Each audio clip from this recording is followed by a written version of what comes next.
le média, les experts. Bienvenue sur M le Média, c'est l'heure de retrouver votre rendez-vous des experts. Tous les jeudis, on parle santé avec notamment notre roi de la diététique et de la nutrition. C'est Michael Marquis qui est avec nous, nutritionniste et diététicien pour MM Nutrition. Bonjour Michael. Bonjour. Nous sommes en janvier et au vu des conditions météorologiques, nous allons être amenés, même déjà maintenant, à aller faire quelques petites virées à la montagne et notamment profiter un petit peu des joies du ski en famille. Alors tout d'abord, est-ce que d'un point de vue nutritionnel, il y a certains aspects où il faut être attentif ? Alors il y a surtout un grand aspect où il faut être attentif, c'est au niveau de l'hydratation. C'est vrai que quand on fait du ski, on va quand même transpirer. Maintenant, il va faire froid, donc on n'a pas forcément cette sensation de soif ou d'avoir transpiré tout à chaque moment. De plus, l'air qui est aussi froid et sec, ça a aussi tendance à créer une sorte de déshydratation. Donc c'est important de bien rester hydraté sur la journée. Idéalement, justement, avec de l'eau, du thé, des tisanes, des thermos. Éviter le sucre si c'est possible. Donc ça, c'est vraiment un petit peu pour monsieur, madame, tout le monde. Puis c'est vrai qu'il y a plusieurs jours d'affilée où on fait du ski, on a aussi tendance un petit peu plus dépenser d'énergie, de calories. Avec l'altitude, il y a aussi un petit peu les hormones qui changent, qui pourraient un petit peu diminuer les sensations de faim. Donc c'est vrai que de prévoir aussi un petit peu des collations sur les pistes, une barre céréale, quelques noix, des oléagineux, pour éviter de tomber un petit peu dans une sorte de très grande faim en fin de journée et d'avoir des excès, fondue, raclette. Ça peut être aussi une recommandation d'un petit peu fractionner s'il y a besoin. Bon, ça tient chaud en même temps, il fait froid à la montagne. Effectivement. Pour un public qui se déplace en famille, est-ce qu'il y a là aussi des recommandations particulières ? Alors, il n'y a pas forcément de recommandations particulières, c'est plus quelques conseils également qu'on pourrait donner d'un point de vue déjà financier aussi, parce que aller tous les jours manger au restaurant à la montagne, c'est quand même un certain budget. D'un point de vue équilibre, on ne trouve pas forcément des choses très équilibrées.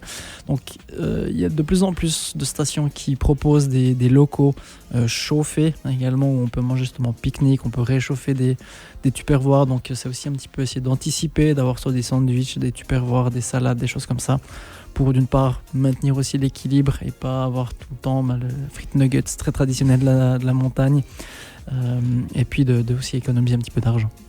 Donc ça c'est pour la famille lambda de type loisir. Maintenant on va parler un petit peu des sportifs. Vous êtes également expert en nutrition sportive. Concernant les skieurs, les personnes qui font de la peau de phoque dans un objectif un peu plus sport, à quoi faut-il faire attention en particulier ? Alors là il y a quand même beaucoup plus de recommandations pour la performance. On va déjà parler des repas avant l'effort, donc là plutôt consommer des féculents, des glucides, éviter tout ce qui est matière grasse, protéines, donc pour le petit déjeuner plutôt du pain, miel, confiture, jus de fruits, des choses comme ça, au lieu du bacon œuf. Et puis surtout pendant, là aussi penser beaucoup à l'hydratation, et puis notamment pour ceux qui font de la randonnée en peau de phoque, de consommer régulièrement un apport sucré, ça peut être des barres, des fruits, des choses comme ça. Énergisante par exemple, oui.